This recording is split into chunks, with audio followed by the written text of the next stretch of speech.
షేక్ హసీనా అధికారం కోల్పోయిన తర్వాత అల్లకల్లోలంగా మారిన బంగ్లాదేశ్లో మళ్లీ ప్రజాస్వామ్య ప్రభుత్వం ఏర్పడుతోంది.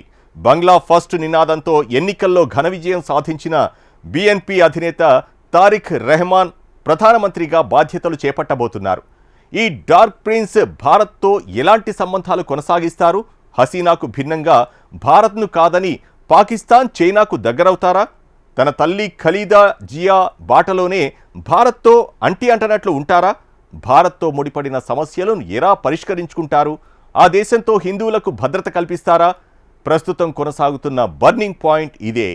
బంగ్లాదేశ్ పార్లమెంట్ ఎన్నికల్లో ఏకంగా 3/2 మెజారిటీతో ఘన విజయం సాధించింది బంగ్లాదేశ్ నేషనలిస్ట్ పార్టీ. దాదాపు 2.5 దశాబ్దాల తర్వాత ఆ పార్టీకి అధికారం చేజిక్కించుకుంది. ఇప్పుడు అందరి చూపులు 60 ఏళ్ల తారిక్ రెహమాన్ మీద నిలిచాయి. తొలిసారిగా దేశ ప్రధానమంత్రిగా బాధ్యతలు స్వీకరించబోతున్న ఆయన ప్రస్థానంలో ఎన్నో వెలుగునిడలు కనిపిస్తాయి. బంగ్లాదేశ్ మాజీ అధ్యక్షుడు జియావుర్ రెహమాన్, మాజీ ప్రధాని ఖలీదా జియా కుమారుడే ఈ తారిక్ రెహమాన్. దాదాపు 19 ఏళ్ల పాటు విదేశాల్లో రహస్య జీవితం గడపాల్సి వచ్చింది. గతేడాది డిసెంబర్లో తల్లి ఖలీదా జియా అనారోగ్యానికి గురవడంతో స్వదేశానికి వచ్చారు. సార్వత్రిక ఎన్నికల ప్రక్రియ మొదలైన తరువాత తల్లి మరణంతో బీఎన్పీని ముందుకు తీసుకెళ్లే బాధ్యతలను రెహమాన్ తన భుజాల మీదకు అందుకోవాల్సి వచ్చింది. బంగ్లా ఫస్ట్ నినాదంతో ఎన్నికల బరిలోకి దిగారు రెహమాన్. ముఖ్యంగా యువ ఓటర్లను ఆకట్టుకొని ఎన్నికల్లో ఘన విజయాన్ని దక్కించుకున్నారు. ఇంతకీ తారిక్ రెహమాన్ గతమేంటి? ఆయన దేశాన్ని వదిలి చాలా కాలం విదేశాల్లో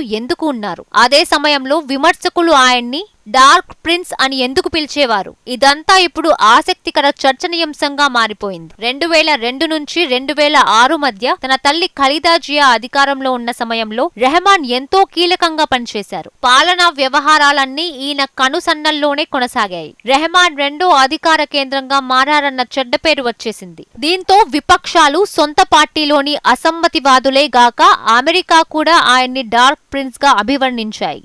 ఆయన మీద లెక్కలేనన్ని అవినీతి ఆరోపణలు వచ్చాయి. ఆ తరువాత అధికారంలోకి వచ్చిన షేక్ హసీనా నాయకత్వంలోని ఆవామీ లీగ్ ప్రభుత్వం రెహమాన్ మీద విచారణకు ఆదేశించింది. ఓ కేసులో అరెస్ట్ చేశారు. 2008లో జైలు నుంచి బెయిలు మీద విడుదల కాగానే చికిత్స పేరుతో లండన్ వెళ్లిపోయారు రెహమాన్. అక్కడి నుంచి పార్టీ కార్యకలాపాలను పర్యవేక్షిస్తూ వచ్చారు. తారిక్ రెహమాన్ బంగ్లాదేశ్ ప్రధాని పదవి చేపట్టిన తరువాత భారత్తో సంబంధాలు ఎలా ఉండబోతున్నాయన్నది ఇప్పుడు చర్చ.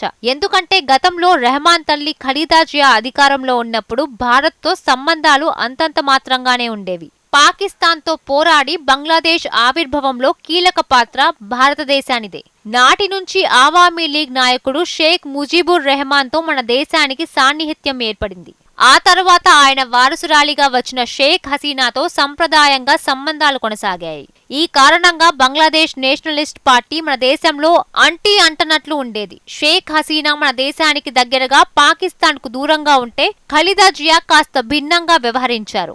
అయితే మారిన పరిస్థితుల్లో తారిక్ రెహమాన్ గతంలో మాదిరిగా ఉండకపోవచ్చని అంచనాలు ఉన్నాయి. రెహమాన్ విదేశీ విధానాలు ఖలీదాకు భిన్నంగా ఉండటమే ఇందుకు కారణం. భారత్ ప్రయోజనాలను గౌరవిస్తామని ఆయన ఓ ఇంటర్వ్యూలో చెప్పారు.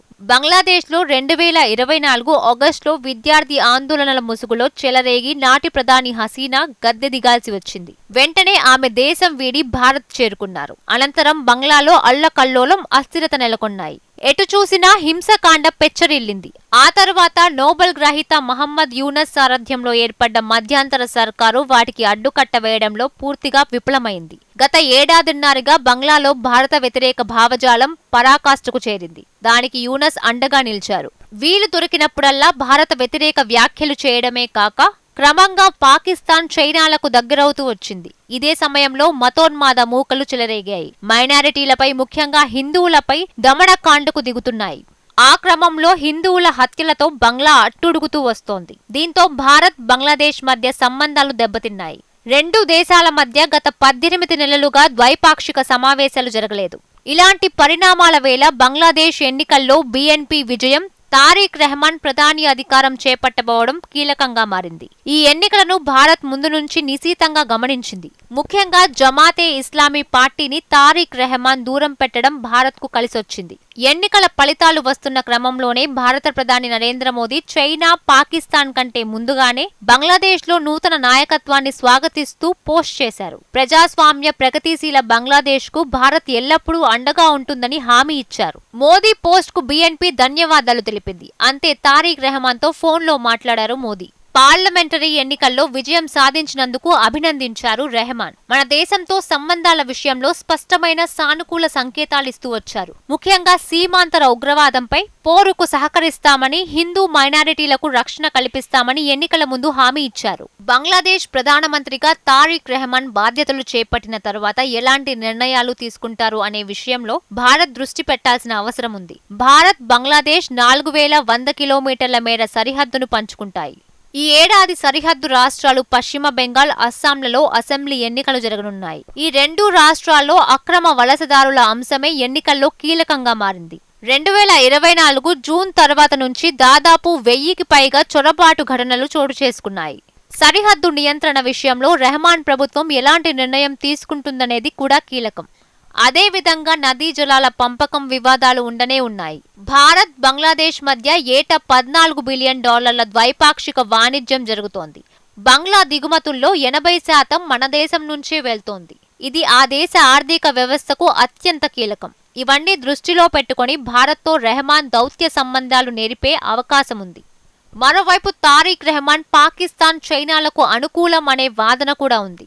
షేక్ హసీనా ప్రభుత్వం భారత్తో సన్నిహితంగా ఉంటూ పాకిస్తాన్తో దూరం పాటిస్తూ వచ్చింది. ఇందుకు భిన్నంగా తారిక్తో తమ సంబంధాలు మెరుగవుతాయని పాకిస్తాన్తో ఆశిస్తోంది. ఖలీదా అధికారంలో ఉన్నప్పుడు రెహమాన్ భారత్పై వ్యతిరేక ధోరణి ప్రదర్శించారనే ఆరోపణలు ఉన్నాయి. ఆయన ఈశాన్య రాష్ట్రాల్లోని వేర్పాటువాద గ్రూపులకు మద్దతు ఇచ్చారని కూడా అంటున్నారు. రెహమాన్ ప్రభుత్వం చైనాతో సంబంధాలను బలోపేతం చేసుకుంటే భారత్ మరిన్ని ఇబ్బందులు తలెత్తే అవకాశం లేకపోలేదు. భారత్కు వ్యతిరేకంగా బంగ్లా ప్రభుత్వంతో చైనా వ్యూహరచన చేస్తుందనే అనుమానాలు ఉన్నాయి. తాత్కాలిక సారథి మహమ్మద్ యూనస్ భారత్కు వ్యతిరేకంగా పాకిస్తాన్, చైనాలతో ప్రారంభించిన సంబంధాలని రెహమాన్ కొనసాగిస్తే దక్షిణాసియాతో మన ప్రయోజనాలకు ఇబ్బందికరమనే వాదన ఉంది. ఈ విషయంలో భారత్ మరింత వ్యూహాత్మకంగా వ్యవహరించాల్సి ఉంటుంది. అన్నిటికన్నా ముఖ్యంగా మాజీ ప్రధాని షేక్ హసీనా అంశం భారత్, బంగ్లా సంబంధాలను ప్రభావితం చేసే అవకాశం ఉంది.